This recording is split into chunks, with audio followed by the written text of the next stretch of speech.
Fala galera, mais um vídeo aqui pro canal. Gravar aqui com um pouquinho de delay aí, né, do jogo do Vasco, mas estamos aqui. Falar sobre essa vitória gigante do Vasco sobre o Cruzeiro. Falar um pouco do jogo, falar sobre o crescimento do Vasco nesses últimos dois jogos, pelo menos. Eu acho que o jogo de hoje, claro que teve sua parte ali em que o Vasco sofreu um pouco. Porra, é difícil não você jogar contra o Cruzeiro, né? O vice colocado do brasileiro e não sofrer em alguns momentos. Um ataque rápido, é um ataque muito bom, né? Que finaliza bastante. O Matheus Pereira jogou muita bola, tá? Para realçar ainda mais essa vitória do Vasco. E mesmo assim ele conseguiu algum espaço, mesmo o Vasco marcando bem, ele conseguiu algum espaço entre as linhas ali, né, da zaga e dos volantes, e conseguiu fazer algumas jogadas. Mas eu acho que no geral o Vasco competiu. O Vasco fez o gol cedo e aí optou por baixar mais as linhas para tentar sair em transição, né, contra-ataque. No primeiro tempo foram poucas vezes que isso aconteceu. O Vasco praticamente não criou tanto mais depois do gol, não finalizou.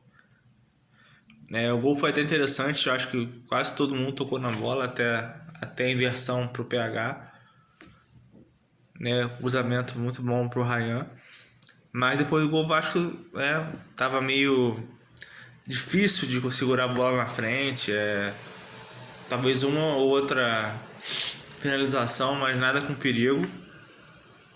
Mas o Vasco soube se defender. E aí no segundo tempo, logo no começo, assim, né, eu até me surpreendi que isso não é do feitio do Diniz. Não só não tirar o Verratti, mas demorar a tirar ou não tirar o Verratti do jogo. Então a gente viu ontem o Verratti saindo, se não me engano, aos 11 do segundo tempo. E já era um jogo que já era para o contra-ataque do Vasco. Desde o primeiro tempo estava desenhado isso, onde o Cruzeiro ia ter mais posse de bola, ia propor mais o jogo, principalmente depois do gol do Vasco. Então, ele, para minha surpresa, ele fez isso, ele tirou o Verratti, botar o David, né? Então, eu acho que fez diferença, porque não em relação ao gol, porque o gol, se não me engano, sai aos 15, né, numa inversão, e aí eu pegar, antecipa e faz o segundo gol, mas porque depois do segundo gol, até o final da partida, se não me engano, o Vasco tem umas 4 ou 5 finalizações, sem o Verratti em campo. O que eu quero dizer? O Vasco conseguiu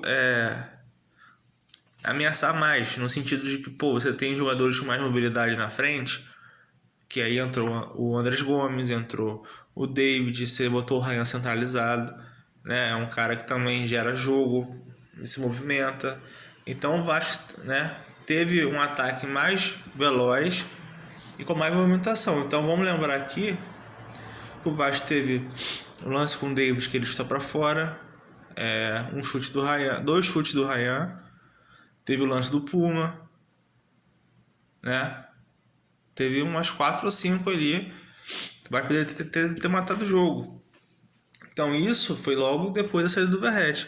Porque pra mim, pra você, eu acho que pra todo mundo fica claro. Porque quando você joga com um adversário tecnicamente mais forte, eu até falei com vocês, né, pra quem segue a página, que eu acho que deveria apostar até na bola aérea. Acabou que saiu o gol de cabeça, não foi na bola parada. Que aliás o Vasco perdeu muitas bolas aéreas pro Cruzeiro. E acabou que o zagueiro estava suspenso, né, o zagueiro baixo, e o Vasco conseguiu fazer gol de cabeça com a zaga do Cruzeiro mais alta. Mas é uma deficiência deles e o Vasco aproveitou. Poderia ter aproveitado mais, tá? Minha opinião. Mas é o que eu falo, se você não consegue ganhar, às vezes, na técnica, porque eles têm jogadores muito porra, muito bom, assim, Matheus Pereira, Caio Jorge é um cara, porra, muito chato de marcar. Tem o Wanderson ali na ponta. Então, assim, você tem que competir, né? Aí você tem o quê? Tem 2 volantes mais marcadores, que é o Hugo Moura e o Barros. 2 zagueiros que até o momento estão fazendo um bom campeonato, né? Estrearam bem. O Cuesta e o Robert Renan, né? E aí você tem as surpresas do Puma tá jogando bem invertido, né? Eu já critiquei em algum momento, porque de fato ele não foi bem contra o Atlético Mineiro, contra o Botafogo também, se eu não me engano, no primeiro jogo ele também não fez uma boa partida, mas agora ele tá começando a jogar bola, né? Talvez invertido ele jogue melhor do que na posição de origem, né? Eu sempre falo que o Puma aqui não é... Ele é ponta, ele é meia, ele é menos lateral. Mas ele não tem comprometido tanto, né, defensivamente. Tirando algumas inversões de bola que às vezes é desnecessária, né? Mas enfim, começa com ele o gol do Ryan. Então assim, o que a gente tem que levar em consideração no jogo de hoje, que a gente estava, o jogo de ontem, é que nós estávamos competindo com o segundo colocado brasileiro, que não perdia não sei quantas partidas. Então assim, teve vários tabus hoje, né, quebrados. O Vasco venceu o Cássio finalmente, né? Desde 2012 eu não conseguia vencer. Então foi ontem, o Vasco conseguiu ganhar um jogo. Não precisou fazer 2 gols, mais 2 gols para ganhar. Fez 2 gols e não sofreu nenhum. Então assim, quando você joga com o Cruzeiro, você não sofre gol. Então é uma coisa que chama atenção, porque o Vasco sofreu gol contra o Bahia, Ceará, Juventude, o Botafogo, Sport, né? Aí contra o Cruzeiro, que é um time muito melhor que todos esses, então chama atenção, né? E é a primeira vez que o Vasco vence 2 partidas seguidas, né? Chamou atenção também porque o Vasco não conseguia fazer isso. Eu falei, cara, um time que quer projetar algo mais ou quer sair da zona ali de perigo, você não pode passar o campeonato inteiro sem vencer 2 partidas seguidas. Entende? Então foi primordial. E assim, quanto o Palmeiras agora, quarta-feira, eu não começaria o jogo com o Verratti, porque nitidamente o Verratti ele não é para um jogo de transição, porque vai ser mais um jogo que o Vasco não vai ter muita posse de bola. Vai ser um jogo que o Vasco vai ter que ser rápido nos contra-ataques. Então, com ele ali, não sei se vai conseguir, entende? Então, eu acho que não começaria com ele, começaria com o David. Mesmo o David não entrando bem contra o Cruzeiro, achei ele estourou ali. Mas eu entraria com ele e fazia aquela tática contra o Santos, né? De não ter um cara móvel, entendeu? Às vezes entra o Coutinho, às vezes entrava o David, mas tendo caras rápidos, movimentação, entendeu? Às vezes o Ryan faz ali aquela função, porque eu acho que vai precisar disso, a velocidade. Vai ser um jogo fora de casa e contra um adversário mais difícil. Então, sei lá se o Diniz vai conseguir fazer isso, ele vai ver que não é um jogo para o Verratti começar, tá? O fato dele ter tirado o Verratti aos 11 do segundo tempo, tirou cedo, né? O Vasco vencendo, dá uma esperança dele começar a partida sem ele. Repito, não é pessoal, não é implicância, é só um modelo de jogo onde o Vasco, dependendo do jogo, principalmente fora de casa, o Vasco vai precisar jogar contra-ataque. Então o Vasco vai ter menos posse de bola. Quando você pega um adversário mais fraco, às vezes, em que você vai propor mais o jogo, vai ter mais bolas, vai ter mais parte ofensiva, aí você deixa o Verratti ali. Então assim, o jogo de ontem vai provavelmente se repetir quarta-feira, na questão de você ter que baixar as linhas às vezes, você ter que acelerar o jogo, contra-ataque, entende? E pra mim ficou claro que o Vasco, depois que o Verratti saiu, o Vasco usando o contra-ataque, ele finalizou mais do que quando o Vasco estava tentando um contra-ataque quando estava 1-0 no primeiro tempo. O Vasco não terminava a jogada, era um cruzamento, passava para outro lado, sabe? Chegava na área, não terminava a jogada. O Vasco, depois que o Verratti saiu, o Vasco conseguiu finalizar as jogadas. Entende?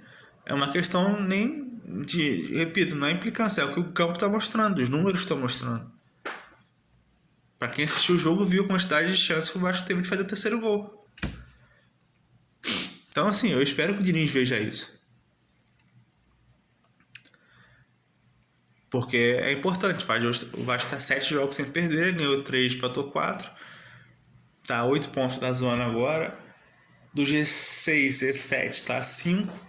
Mas eu primeiro ainda vou olhar a parte de baixo. Se o Vasco conseguir abrir 10, 12 pontos do Z4, aí eu olho mais confortável. Porque infelizmente é o que a gente tem visto nos últimos anos, né? O Vasco tendo dificuldade numa Série A. E esse ano não foi também fácil. E não está sendo, né, confortável. Ano passado a gente chegou a abrir pontos, né, 10 pontos da zona, com Paiva, mas a gente só se safou do Z4, né, do rebaixamento, na penúltima rodada, contra o Atlético Mineiro. Então, não foi tão confortável assim, porque o time caiu muito depois com Paiva. Então, enquanto o Vasco não se livrar mais, assim, de fato do Z4, eu vou ficar ainda apreensivo. Mas vamos ver como é que vão ser os próximos jogos. E espero que o Diniz veja essa questão aí do ataque mais móvel, né? A gente vai ter o desfalque do Barros, né? O Barros estava invicto aí no Vasco também. E aí eu não sei se o Tietchan volta, não sei quem ele vai botar ali, se vai botar o Cocão. Porque de fato não tem outro, né, gente? Eu sei que é chato, assim, o Cocão não tá jogando bem e tal. Mas, o Paulinho Paulo tá muito mal. Não tá ali. Entende? E não tem outro. O Thiago Mendes, pelo visto, ainda não tá apto para voltar. Nem sei se é uma questão mais de lesão ou se é preparo físico. Deveria ser o substituto. Então eu não sei quem vai jogar. De resto, eu acho que vai ser o mesmo time. Contra o Palmeiras, ainda tem essa questão aí do Verratti, se ele vai começar jogando ou não. Eu não sei como é que a gente vai armar o time do Vasco. Então é isso, pessoal. Deixa o like aí e estamos de volta aí na quarta-feira. Tá bom? Valeu.